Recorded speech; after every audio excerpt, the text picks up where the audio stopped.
Bonjour. Bonjour mon frère. Révérend JC, comment tu vas? Ça va très bien, révérend. Super, content de t'avoir ici ce matin. Content de t'avoir aussi. Amen. Je suis content d'être au temple de la foi.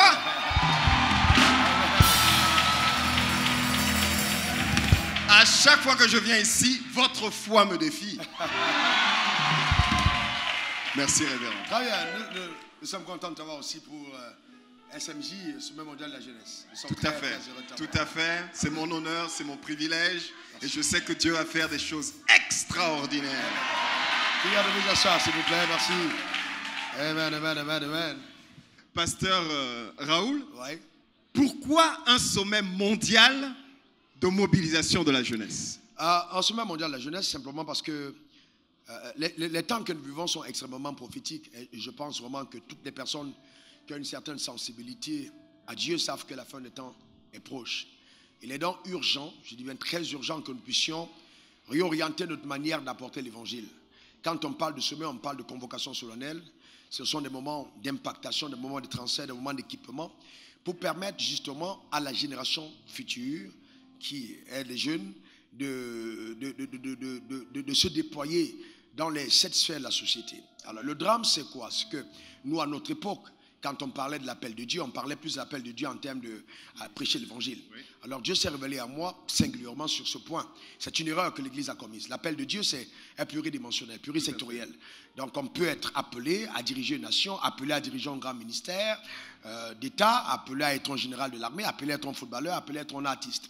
Cependant, il est important que les jeunes qu'on appelle soient équipés, soient enseignés dans les voies de Dieu pour être même d'accomplir leur destinée. Dans cette convocation, en tant que prophète de Dieu, justement, ça va permettre qu'on puisse impacter ces jeunes, qu'ils ne partent pas, qu'ils partent d'ici avec justement la grâce de Dieu qui les accompagne dans leur couloir. Ce qui est essentiel, c'est que nous avons des jeunes venant de toute la Côte d'Ivoire. Et nous croyons aussi en des jeunes qui vont venir d'ailleurs. Tu nous as signalé la vice-présidente des gens qui viendront de Dakar. Donc c'est important. C'est-à-dire on veut vraiment créer un impact et permettre à ces jeunes justement de servir au dessein de Dieu dans leur couloir. Voilà un peu ce que c'est que SMJ. Super, je sais que le Seigneur va se glorifier de manière exceptionnelle. Amen. Alors, moi je t'invite parce que j'ai été avec toi. Ça fait depuis, c'est 1995. On a été ensemble dans le Youth et Flemme, Jeunesse en Feu. Et j'ai vu la grâce de Dieu sur ta vie en tant que ministre des Jeunes. J'ai vu la main de Dieu t'accompagner. Et je voudrais te demander en tant que ministre des Jeunes, et cette grâce qui est sur toi, dis-moi, quelle devrait être justement l'importance qu'on doit accorder à la jeunesse? Est-ce que tu peux nous expliquer pourquoi il est important qu'on accorde l'attention à la jeunesse? C'est tellement important, révérend, parce que la jeunesse, c'est notre futur. Si nous négligeons la jeunesse, ça veut dire que nous détruisons notre avenir. Les jeunes sont le potentiel brut que le Seigneur a pour vaincre les défis de l'avenir. Wow. Le potentiel brut. Le potentiel brut. Wow. Et c'est à nous maintenant de captiver ce potentiel et de le positionner de manière stratégique dans les 7 sphères d'influence de la société. Donc l'importance n'est même pas à redire, parce que l'importance va de soi. Si nous pensons que nous avons un futur, nous devons donc léguer un héritage à cette nouvelle génération. Wow. Et les susciter dans tous les domaines où Dieu veut agir de manière stratégique. Wow. Dieu m'a dit ceci, il m'a dit, publie ces choses parmi les nations, réveille les héros. Wow. Et nous devons les réveiller dans tous les secteurs où Dieu veut agir. Mais on voit par exemple les parents se disent, moi j'ai scolarisé mes enfants, ils vont à Harvard, ils vont à la Sorbonne, ils vont dans les grandes universités. Est-ce que ce n'est pas suffisant pour qu'un enfant soit accompli dans la vie? L'éducation, l'instruction, c'est une très bonne chose. Mais l'instruction ne résout pas tout, pasteur. Tu sais très bien qu'avec le diplôme qu'ils vont recevoir, ce sera un très bon atout par rapport à leur vie future dans un cadre professionnel. Mais le diplôme ne leur garantit pas la vie éternelle. Ouais, et quand il faut investir dans la vie de nos enfants, de nos jeunes, pour les envoyer à la Sorbonne, on prend des crédits, on fait tout le nécessaire pour s'assurer qu'ils vont fréquenter dans les meilleures institutions. Mais quel investissement nous mettons en eux en ce qui concerne la vie éternelle, en ce qui concerne leur destinée et leur futur éternel? Donc il est important que nous leur donnons les outils nécessaires pour les permettre d'affronter les défis auxquels Dieu les appelle en cette C'est fort, ça veut dire en fait qu'en d'autres termes, c'est la responsabilité des parents. Donc si un enfant se retrouve demain en enfer, Dieu demandera des comptes aux parents, ce que tu veux nous dire. C'est la première de nos responsabilités. Nous sommes les garants de leur destinée. Quand Dieu nous donne un enfant, quand Dieu nous donne des jeunes dans notre maison, c'est à nous qu'il demandera des comptes par rapport à comment nous avons instruit cet enfant selon la voie qu'il doit suivre. Parce que la Bible dit que si tu instruis l'enfant selon la voie qu'il doit suivre, alors plus tard il ne s'en détournera point. Nous sommes responsables. Nous devons donc leur donner le meilleur. Tu sais, pasteur, ce qui est triste, c'est que très souvent, quand nous avons des jeunes dans notre ministère, dans notre environnement, nous leur donnons les choses méprisables.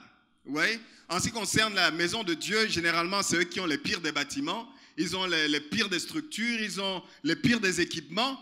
Mais si nous croyons en cette jeunesse, nous devons, comme tu as fait, ouais, tu m'as invité depuis les États-Unis pour investir dans la jeunesse, pour les équiper. Ce n'est pas un petit investissement. Je crois que c'est parce que tu as la compréhension de la portée prophétique de cette... Mais simplement parce que je sais une chose. Dans tous les cas, le système éducatif que nous avons d'abord au niveau de la francophonie ne peut pas permettre à un jeune de se déployer, mais d'être employé. Donc nous formons les gens à aller dans des prisons afin qu'ils ne soient pas épanouis. Donc il est important que nous apportons ce que le ciel a pour les jeunes. C'est très important. Très important. Et la jeunesse a besoin de modèles. Ce qu'on nous fait voir, c'est les films de Hollywood, de Nollywood, de Bollywood, etc., où les jeunes sont pollués par des Woodwood. Là, ils sont tous pollués. D'accord? Et ils n'ont pas de bons modèles. Donc, il est important de remettre devant les jeunes les modèles de réussite. En disant aux jeunes, on peut réussir. On peut être riche et être ton adorateur. Et peut ton enfant de Dieu être un bon politicien. Amen. On peut être mère et être enfant de Dieu. Amen. On peut être un bon avocat et être enfant de Dieu. Amen. Donc il est important parce qu'aujourd'hui, ils ne croient pas. Moi, j'ai vu des pays où aujourd'hui, les jeunes veulent être des faussaires, ils veulent être de grands footballeurs, mais tout le monde n'est pas appelé à ce couloir. Il est important de ramener le bon modèle. Quels sont donc les défis que nous avons par rapport à la jeunesse dans la société actuelle? Alors, le défi aujourd'hui, c'est que premièrement, on a une jeunesse qui est sans identité. Les parents ont démissionné par rapport à l'éducation. On a transféré l'éducation au système. Et le système est pollué. Il est basé sur des fondements qui ne sont pas compris par ceux qui l'ont accepté. Et donc, il est important de le repenser. Nous sommes en contact avec Dieu. Donc, nous avons la pensée de Dieu. Il faut ramener justement le jeune à son identité. Amen. Par exemple, j'ai envie de dire à un jeune blanc que être blanc n'est pas être supérieur à un noir. Et un jeune noir, qu'être noir n'est pas être inférieur à un blanc ou supérieur à un blanc. Amen. Briser ce problème de racisme et de complexe que nous avons et que notre société transporte de façon génétique. Amen. Avec l'ADN divin que nous avons, nous devons susciter une nouvelle race. Tout à fait. Un nouveau peuple. Alléluia. C'est important. Une nouvelle race. Ouais, c'est important. Et donc que la femme regarde ses enfants et dise à l'enfant, tu es appelé à réussir. Amen. Le succès est en toi. Qu'une femme qui dorme dans une chambre couchée où la mère, le père l'a abandonné, là, dise à son enfant, nous ne sommes pas en échec. Tout à fait. Nous allons à l'église parce que Dieu en a avenir pour toi. Amen. Tu n'es pas un orphelin comme les autres parce que tu es un père. Il est important justement de rebâtir ça. Tout à fait. C'est très important. Et c'est pourquoi, pour moi, cet investissement, ça vaut la peine. On a par exemple des jeunes dans la drogue. Aujourd'hui, il y a des fumoirs partout, que ce soit ici ou ailleurs. On a un phénomène national en Côte d'Ivoire, des microbes. Ce sont des jeunes enfants. Mais pourquoi est-ce qu'ils sont instrumentalisés? Il y a eu le sang qui a été versé. Alors ce sang parle et réclame. Mais les jeunes maintenant sont des portes d'accès. Le diable sait que s'il veut détruire une nation, il détruit la jeunesse. Donc si l'église reste là à se contenter des adultes qui donnent des offrandes, dans 10 ans, le pays sera ébranlé. Dans 15 ans, on n'aura plus de futur. Donc il est important de rentrer dans la jeunesse, d'infiltrer la jeunesse, d'amener les jeunes à parler en la rindo shakata, à se tenir devant la vérité et à dire qu'on va y aller. C'est exactement ce qu'on va faire. C'est ça, pasteur. C'est de ça qu'il s'agit. C'est ça, pasteur. Impacter les jeunes. Ça, on a ici des jeunes gens qui sont tenus à l'ONU, qui ont tenu des discours. Il est important que l'Église repense à ça. C'est de ça. SMJ, pour moi, c'est ça. Donc, il ne s'agit pas de voir les jeunes gens juste comme des vases à remplir, mais comme des flambeaux qu'on doit allumer. Comme les renards. Qu'on lâche dans la vie. Alléluia. Comme les renards de Samson, qu'on va envoyer dans tous les couloirs d'influence de la société, et ils vont embraser la société pour Jésus-Christ. Amen. Et tu sais quoi, Révérend JC? C'est dur de rester assis. Je comprends. Non, c'est passionnant. C'est la passion. Le faire, Régis, le faire. C'est extraordinaire. Et ce qui est extraordinaire, c'est justement les perspectives futures. Tout à fait. Cette nuit, je n'ai pas dormi. Ouais. J'ai vu les réunions avancer. C'est les perspectives futures. C'est incroyable ce que Dieu est sur le point de faire. C'est juste incroyable. Et vous savez, révérend JC, tu sais, j'estime pour moi comme une incroyable grâce, faveur que Dieu me fait de pouvoir aider à réorienter la destinée des jeunes. Moi, je me suis donné à Christ à 22 ans et demi, 23 ans. Quand je regarde aujourd'hui où je suis et le parcours, je dis, s'il fallait recommencer, j'irais 200 fois plus que ce qui a été fait. Mais heureusement, j'ai toujours été hyper passionné. Tout à fait. Nous ne pouvons pas produire des leaders de qualité sans penser à investir en eux quand ils sont encore jeunes. C'est clair. Et c'est pour ça qu'il y a SMC. Et c'est pour ça que je t'ai fait venir. Pour moi, ce n'est pas un prix. C'est rien du tout.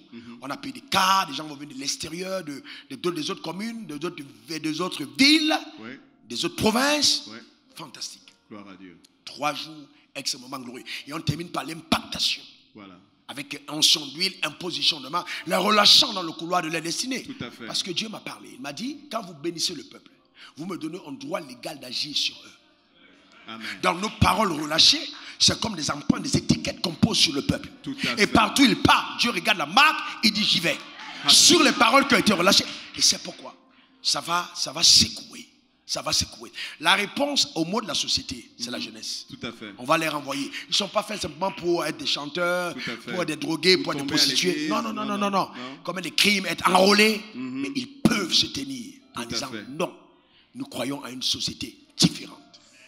Et moi, je vais te poser une question. Je veux vraiment savoir, à ton avis, parce que c'est une question que je me pose, je m'interroge là-dessus. Qu'est-ce qu'on peut faire en tant qu'adulte, comme investissement, pour permettre à la jeunesse actuelle d'accomplir les desseins de Dieu rattachés à son existence, sachant que ce soit David, que ce soit Jérémie, que ce soit Jésus, ils ont tous été appelés très jeunes. Tout à fait. Et Dieu a dit souvent reprendre certains, Jérémie en disant attention, ne dis pas que tu n'es qu'un enfant. Alors donc, ça veut dire que qu'est-ce qu'on peut faire? Donc, qu'est-ce qu'un adulte peut faire? Le rôle des adultes, pasteur, est très très important, il est capital. Parce que d'ailleurs, je pense à cette prophétie qui dit dans les derniers temps, il ramènera le cœur des pères vers ses fils et le cœur des fils vers les pères. La relation entre père et fils ou parents et enfants est très très stratégique dans l'accomplissement des plans de Dieu. Et même dans la vision qu'il a par rapport à la fin des temps où il dit « Je répandrai de mon esprit sur toute chair. Vos fils et vos filles prophétiseront et vos jeunes gens auront des visions. Mais les vieillards, ils auront quoi ?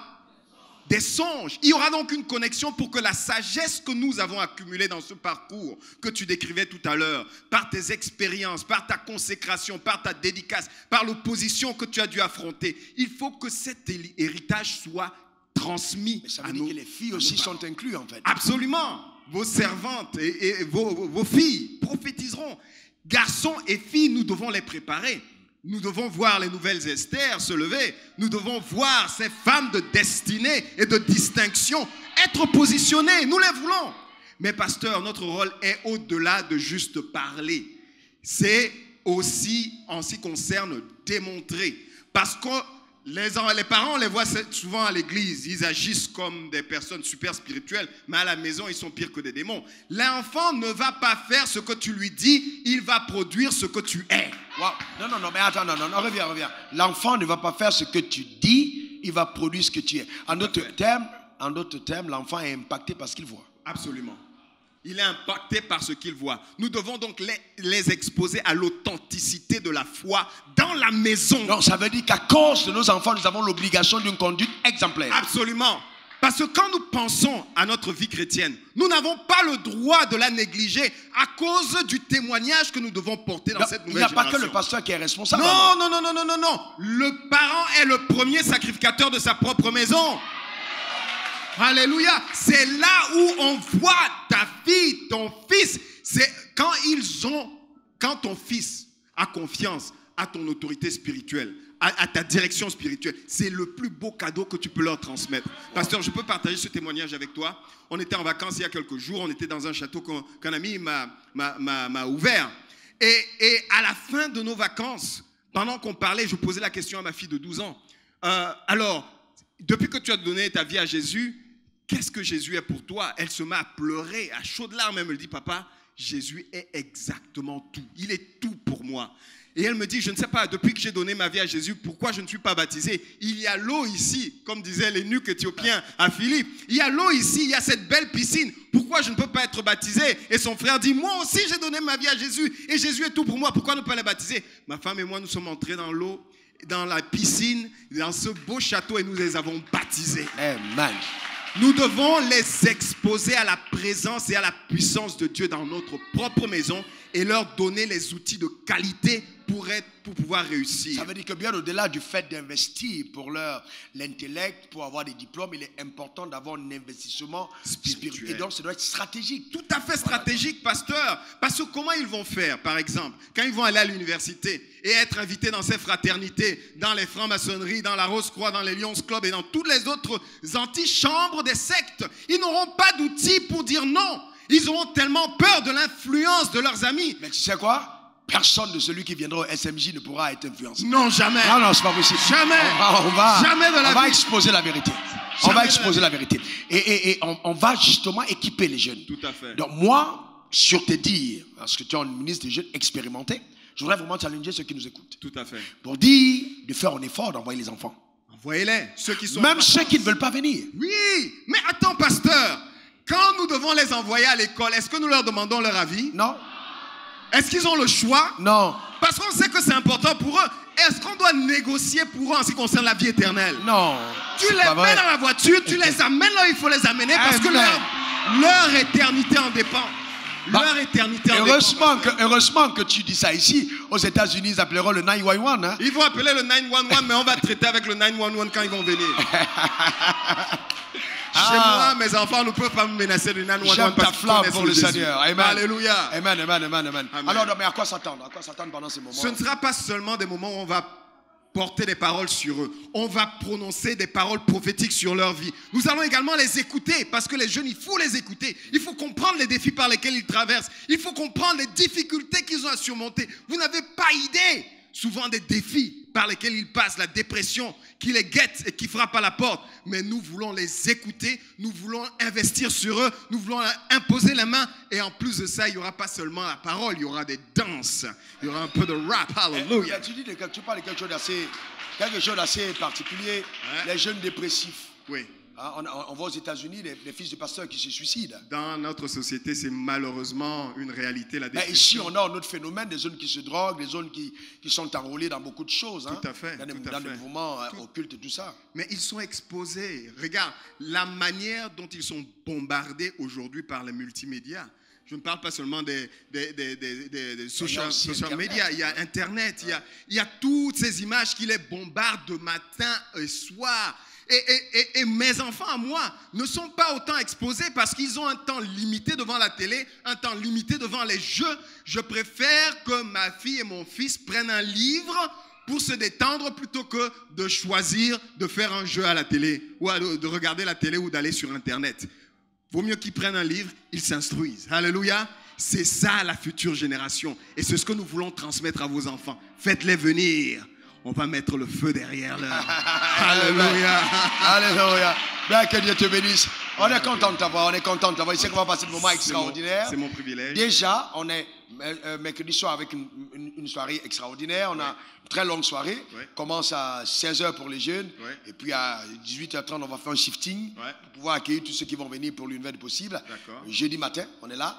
Voilà. Jeudi soir, vendredi matin, vendredi soir. Et donc, on aura l'occasion vraiment de passer des moments incroyables dans sa présence. Incroyable. On va s'amuser, on va danser, on va chanter, on va pleurer ensemble. On va être baptisés de feu et de Saint-Esprit. Ce sera extraordinaire. Faites-les venir. Ben, que Dieu te bénisse. Merci beaucoup, Révérend José. On est dimanche. Merci pour l'invitation. On est dimanche. Oui. Et dans la tradition des dimanches, il faut penser à avoir un message. Amen. Même si là, c'est déjà un message. Mais il faut la tradition. Allez, Dieu te bénisse. Gloire à Dieu. Merci. Est-ce qu'on peut acclamer le Seigneur Jésus? Est-ce qu'on peut bénir le nom de notre Dieu? Alléluia. Merci Seigneur pour